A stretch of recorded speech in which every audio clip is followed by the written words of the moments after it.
Ladies and gentlemen, with the conversation that I have with you,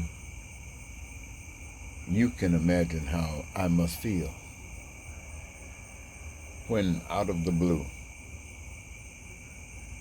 I hear your local politicians saying such things as I heard with the gentleman, I don't know, with social media on one of the news stations. His name was Mark Walker. Now, there's a video on YouTube, and I wrote this down because I want you to refer to it. The title is GOP Lawmaker Calls on Falwell Jr. to resign over an appalling PC.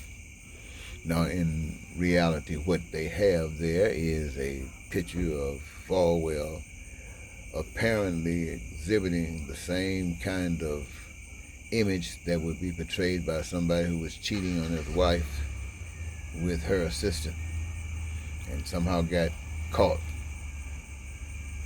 And anyway, trying to get out of it, and all of a sudden you got this congressman saying that Falwell should resign. He's associated with the Liberty Church, and what the image is about the school and the church in itself is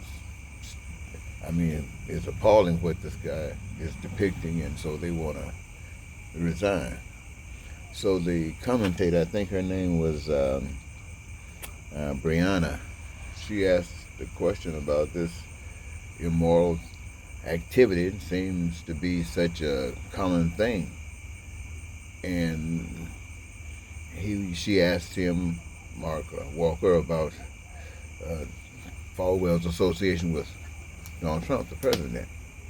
And naturally, the Mr. Walker, Congressman Walker, who says he has been a pastor for 16 years prior to coming into the Congress, was standing that people who are evangelicals got, independent thinking, thought. So, go this way, go that way, depending upon what your individual perspective might represent. And it made a little bit of sense. Then she kind of asked, I let him listen to a tape where President Trump was making up all kinds of things that I've never heard about. Joe Biden calling him against religion, against God, against the church who wants to stop and shut everything down related to God and heaven. Something to this effect. You know how Trump talks. And so they asked the congressman his opinion about it. So he said that, he couldn't really say because man might see the outside, but God sees the heart. And he couldn't make a judgment on that because he couldn't really see Biden's heart. But when his actions reflect that he stands and approves of abortion and stuff like this, people can't get a chance to come into the world, then that in itself reflects something with a little moral lacking. And then so she asked him, well, couldn't that apply to President Trump? And this man said, well, when it comes down to President Trump, he is not an evangelical leader, something to that effect, and I guess he had suggested that Biden was.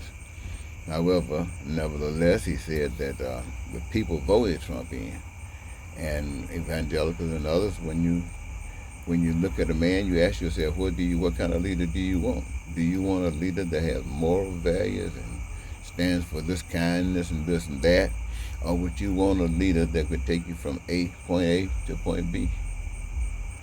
Then he started beginning to name the things that the president has done. In other words, he was saying, when it comes down to life, morality has no value. That's the game that people play. And now you got a man who's willing to put people of color down, who wants to take them back to yesterday. Now we got a leader who says that we are number one again, our color matters, and that we are blessed and we are privileged, and that's the way it should be. That's what they're basically saying. And see, this is what these people teach white people. This man said he was a pastor for 16 years. And he's teaching white people just what he just said. He said something about Trump, about Biden. You should walk the talk. If you're going to talk it, you should walk it. Now, all of a sudden, his standards for Biden just have no place whatsoever when it comes down to Trump. Trump do whatever he wants to do, as long as he can get him from point A to point B. That's the same thing it is when it comes down to money, ladies and gentlemen. Everybody wants money. Why? Because they have it set up so if you want to do anything, it's going to cost you some money. So money and doing things, or money and life is connected together. And the power that bring you peace and prosperity and freedom and joy of life and the fulfillment of your dreams don't require money. All it requires is you finding it, whatever it is that you love doing, and engage it in the process of creating all of the goods and services. And that makes you part owner of everything that exists. And what you own, you don't have to buy. You just go acquiesce it when you want it, need it or desire. And when I hear these guys playing these games with you, point A, point B, they have no intentions whatsoever of fixing this thing. They just run around monkeying, playing games with you. And yes, I see it. And I'm so sad that you don't. Because since you don't, you will keep repeating it. 400 years, black people and people of color have kept repeating it and repeating it and repeating it. And this, my friends, 2020, when we say we have all come a very, very long way, and yet not enough of us have learned. I'm not putting you down. I'm not putting you down. If you haven't learned, you just haven't learned. That's just the way it is. You know. So you're not alone. But there'll come a time, and when that time comes, well, good night.